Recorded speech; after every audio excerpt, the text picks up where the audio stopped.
Мына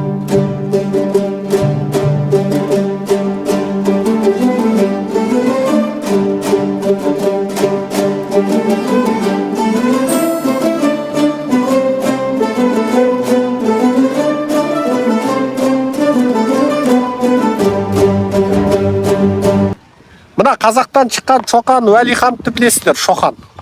Орысша жаңағы Шоқан Уәлиханов деп жазсаңыздар, ағылшынша Шоқан Уәлиханов деп жазсаңыздар, өте керемет, өте телегей теңіз архивке қол жеткізесіздер.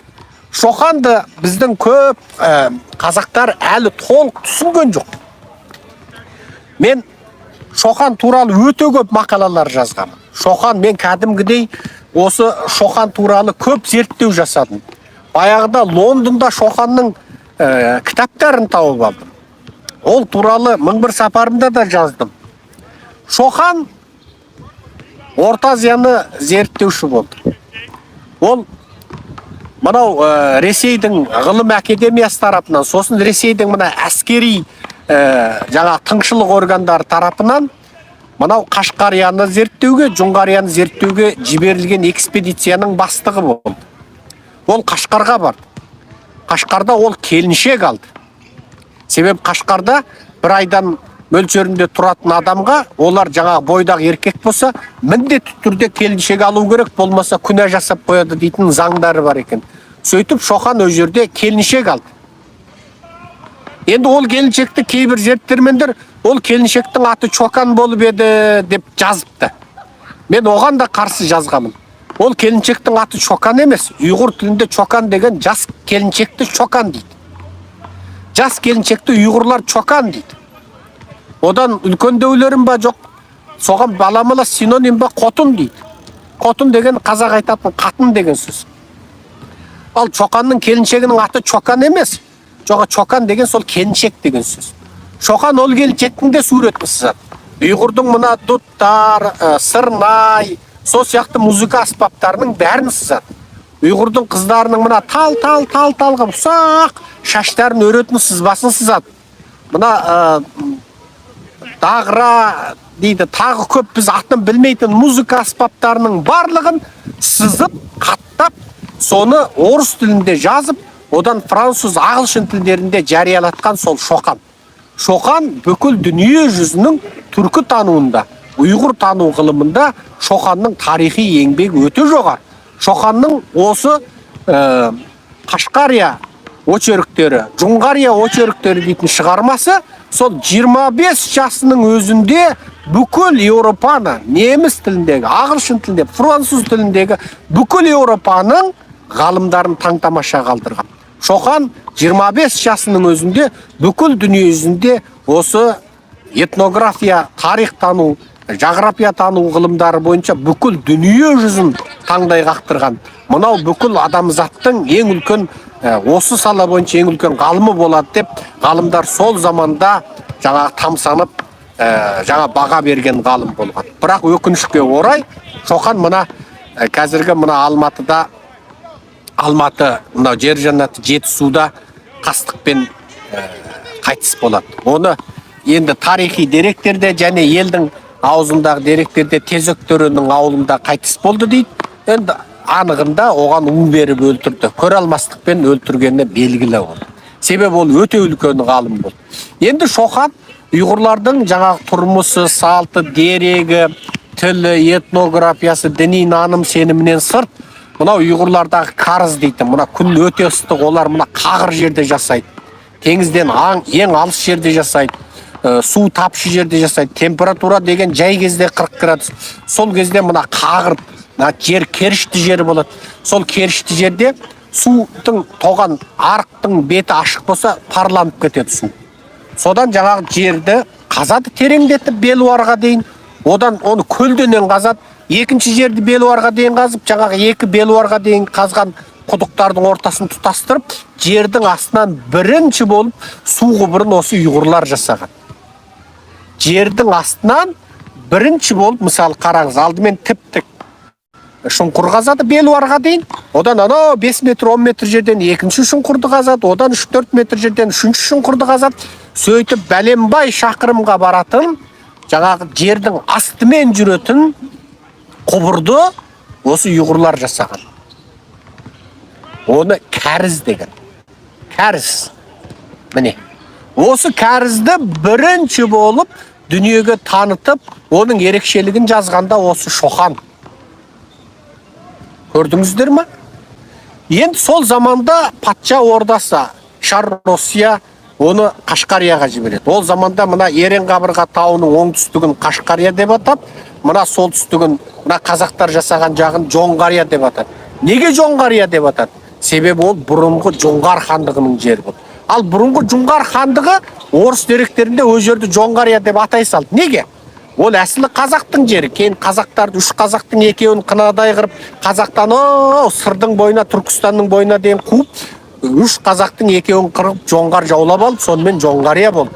Мына қазіргі Алматыға дейін жоңғар жаулап алды. Мына Алматының маңында Қаскелең деген сөз қайдан шықты? Қас деген сол ескі түрік тілінде де, ескі сол жоңғар тілінде де батыр деген сөз. Келең деген сөзді көп жұрт білмейді.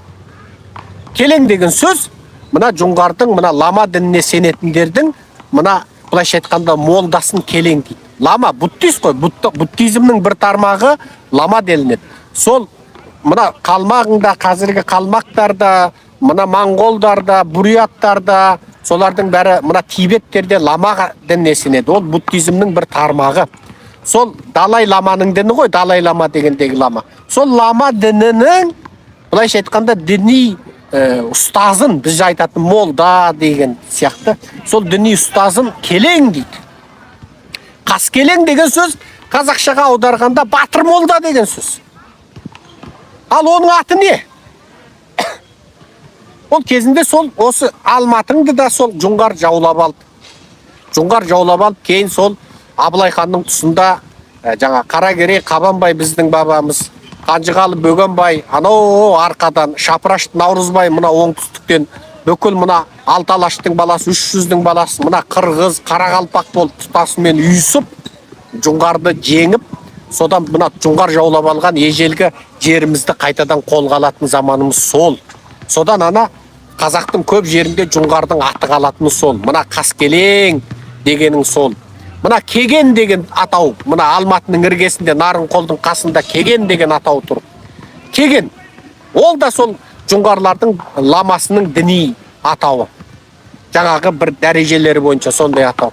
Ал Нарынқол деген атау не? Ол да жоңғардың тілі. Мына бүгінгі мына менің қайын жұртым мына албандар жасайды ғой, Нарынқол Кегеннің. Сол Нарынқол деген сөздің өзі жоңғардың тілі. Нарынқол, Байынқол деген сөз.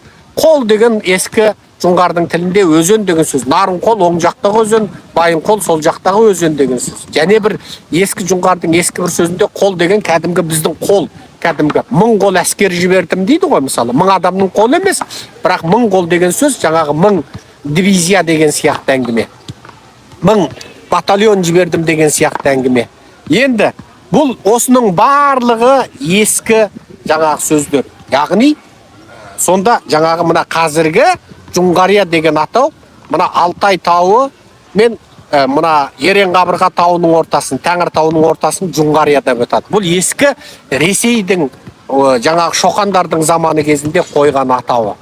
Енді бұл жаңа тарихқа кетіп қалдық қой, бірді айтып бірге кетіп отырмыз. Бірақ сол Шоқанның кезінде, Шоқанның бүкіл шығармасын қара, Шоқан бір сөзінде өзбек деп, бір сөзінде ұйғыр деп жазбайды. Неге? Ғылыми деректе Шоқан оның бәрін сарттар деп атады. Бұрынғы Швецияның, Швейцарияның, Англияның, Испанияның Орталық Азияға жіберген дін таратушы миссионерлерінің бірде-біреуі ұйғыр, өзбек деген атауды қолданған жоқ. Неге?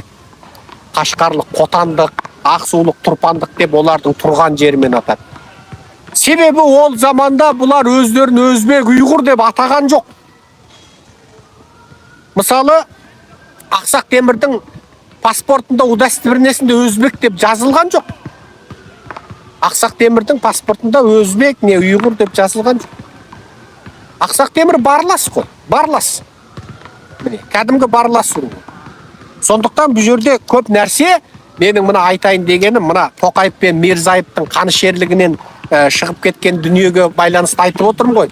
Бұл сұмырайлар Мирзаевың да Тоқаевың да өзінің өзбегін қынадай қырып, өзінің бұқарасы болған Қарақалпақты қынадай қырған Мирзаев, өзінің азаматы Қазақстанның төлтума қазағын мына 2022-нің қаңтарында ескерту соғады деп қынадай қырған Тоқаевқа ол Қытайдағы 5 миллион қазағың, түрмедегі 3 миллион ұйғыр, жарты миллион қазағың, ана түрмеде отырған 10 неше мың өзбегің, 50 мың қырғызың оларға бір тиын болып тұр ғой.